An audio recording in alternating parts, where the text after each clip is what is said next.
എന്റെ അപ്പന്റെ ശവമടക്കിന് ഈ ഇടവക മാത്രമല്ല ഈ അതിരൂപത മുഴുവനും ഞെട്ടണം. നിങ്ങൾ ബലാത്കരമായി സ്വർഗരാജ്യത്തിലേക്ക് കടന്നു വരുവിൻ, അങ്ങനെയാണ് കർത്താവ് പറഞ്ഞിരിക്കുന്നത്. കർത്താവ് അത് വേറെ അർത്ഥത്തിൽ പറഞ്ഞിരിക്കുന്നതാണ് ഈ പച്ച. ഏത് കർത്താവ്? അങ്ങനെ ഒരു ആളില്ലച്ചോ. ഇതൊക്കെ വെറും വയറ്റിപ്പഴപ്പ.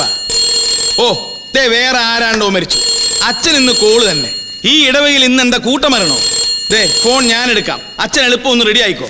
മരണം വരുമൊരു നാൾ ഓർക്കുക മർത്യ നീ, സൽകൃത്യങ്ങൾ ചെയ്യുക നീ അലസത കൂടാതെ. പറയാ എളുപ്പാണ്. ഹലോ, വികാരി അച്ഛനാണോ? അതെ, ഈശോ മിശിഹായ്ക്കും സ്തുതിയായിരിക്കട്ടെ. ആ പീരിച്ചായന് കുമ്പസാരിക്കണമെന്ന് ഒന്ന് വീട് വരെ വരണം. ആ ഞാൻ ഉടനെ വരാം. ആരാ ഈ പച്ച? എനിക്ക് തെറ്റുപറ്റി. ദൈവം ഉണ്ട് എന്ന് പറയുന്നത് പുളുവൊന്നുമല്ല, ഉണ്ട്. അച്ഛൻ ധൈര്യമായിട്ട് വിശ്വസിച്ചോ, ഞാനാ പറയണം. ഇല്ലെങ്കിൽ ഈ ഫോൺ ഞാൻ തന്നെ എടുക്കണോ? ഇന്നലെയുള്ളോർ ഇന്നിവിടില്ല, ഇനി വരികില്ല യാത്രക്കാരാ, മുന്നിലതാ നിൻ കബറിടമല്ലോ.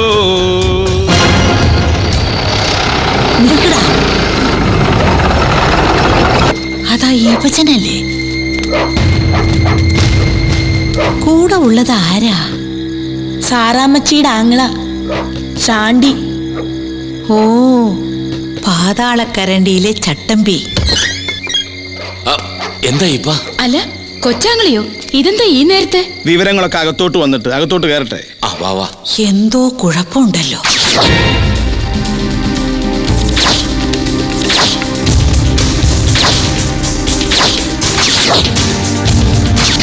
ആ കത്തനാരൊരു വിടുവായന.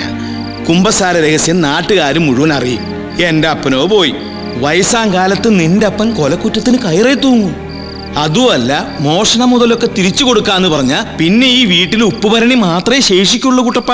ഞാൻ എന്ത് ചെയ്യണോ നീ പറയുന്നേ? ഇഷ്ടദാനം. അറക്കളം പീലിയുടെ സ്വത്തുക്കള് അതിയാൻ നിന്റെ പേരിൽ ഇഷ്ടദാനം എഴുതാൻ പോണു.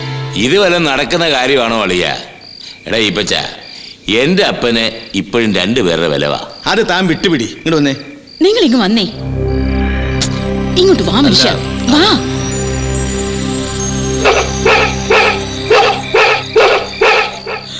അയ്യോ, ആരാ? വികാരിയച്ഛനാണോ? അതേ പീലി. ഈശോ മിശിഹായ്ക്ക് സ്തുതിയായിരിക്കട്ടെ. എന്താ കുപ്പിയില്? ആനമുള്ളാണോ? അല്ല, മൂറോൻ തൈല. അന്ത്യകൂദാശയ്ക്ക് മൂറോൻ തൈലം.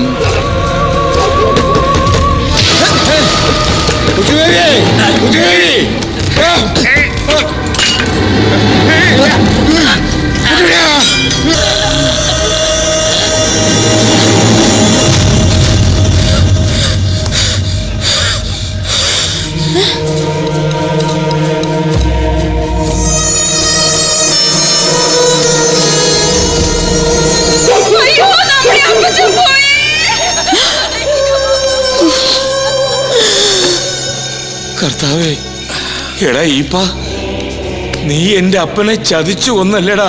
ഇട്ടിയും പീലിയും ഒരുമിച്ച് വളർന്നു. അവരൊരുമിച്ച് തന്നെ പോട്ടടാ.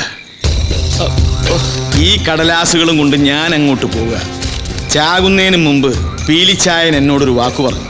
മോനെ ഈപ്പച്ച, നിന്റെ അപ്പനെ ഞാൻ കൊന്നു. അതിന്റെ പ്രായച്ചിത്തായിട്ട് എന്റെ എസ്റ്റേറ്റുകളൊക്കെ നീ എടുത്തോടാന്ന്. അല്ല അപ്പൊ എന്ന് വെച്ച് പ്രാക്ക് കിട്ടുന്ന പണിക്കൊന്നും ഞാനില്ല. ഈ വീടും ചന്തയിലുള്ള കടമുറികളും തിയേറ്ററും നിനക്ക് തന്നെ. അത് മതിയല്ലോ കുട്ടപ്പ. നിനക്കൊരു ചെറുക്കനല്ലേ ഉള്ളൂ. ആ പറഞ്ഞതുപോലെ ആ കുരുത്തം കെട്ട ചെറുക്കൻ എവിടെടാ?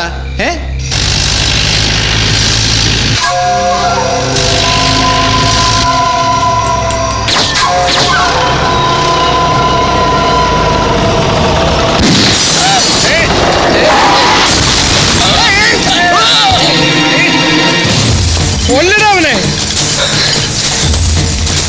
എടാ പിടിക്കാൻ, പിടിക്കടാ.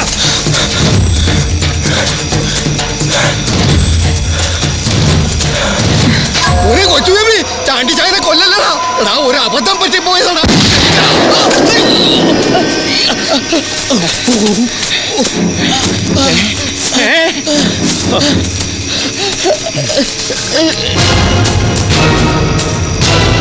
പുറകെ ചെന്ന് കൊല്ലടാ അവനെ. വിഷവിത്താവൻ വിഷവിത്ത്. ആ വിത്ത് മൂത്ത് വരാൻ ഇനി സമയമെടുക്കും. പക്ഷേ മൂത്ത് മൂത്ത് കാതിലുറച്ചു പോയ നീ എനിക്കൊരു പ്രശ്നമാണ്.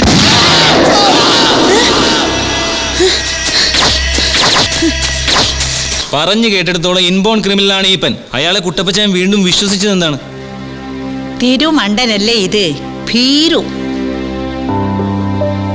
പീലിച്ചായൻ പക്ഷേ കിടിലൻ കക്ഷിയായിരുന്നു. സാക്ഷാൽ തസ്കരവീരൻ. വേഷം മാറുന്നതിൽ അതിവിദഗ്ധൻ. ശരിക്കും ഒരു കലാകാരൻ. ആ മഹാകള്ളന്റെ മകൻ ദാ കിടക്കുന്നു, കണ്ടവന്റെ ചളുക്കും കൊണ്ട്. ശോ. ഇന്ദിരാഗാന്ധി പ്രധാനമന്ത്രിയായിരുന്ന കാലം ഗ്രാമീണരായ കൈത്തൊഴിലുകാർക്ക് സ്വയം തൊഴിൽ കണ്ടെത്താൻ 1,00,000 രൂപ വരെ ലോൺ കൊടുക്കുന്ന ഒരു പദ്ധതി സർക്കാർ കൊണ്ടുവന്നു. പക്ഷെ ഇതിന്റെ പേരിൽ മുതലെടുത്തത് ഈപ്പച്ചനെ പോലുള്ളവരാ. അവന്റെ മലയിൽ സ്പിന്നിംഗ് മിൽ എന്ന് പറയുന്ന സ്ഥാപനം ഉണ്ടല്ലോ, അത് ശരിക്കും അവന്റെ അല്ല. കൊല്ലംകോട്ടിലുള്ള കുറെ പാവ നെയ്ത്തുകാര് ലോൺ എടുത്തുണ്ടാക്കിയതാ. ഓരോന്ന് പറഞ്ഞ് ഭീഷണിപ്പെടുത്തിയും ബ്ലാക്ക്മെയിൽ ചെയ്തും കുട്ടപ്പനെ പിടിച്ച് മുന്നിൽ നിർത്തിയതോടെ നെയ്ത്തുകാർക്ക് വിശ്വാസമായി. അങ്ങനെ എല്ലാവരും കൂടി ഒരു സഹകരണ സംഘം തുടങ്ങുന്നു.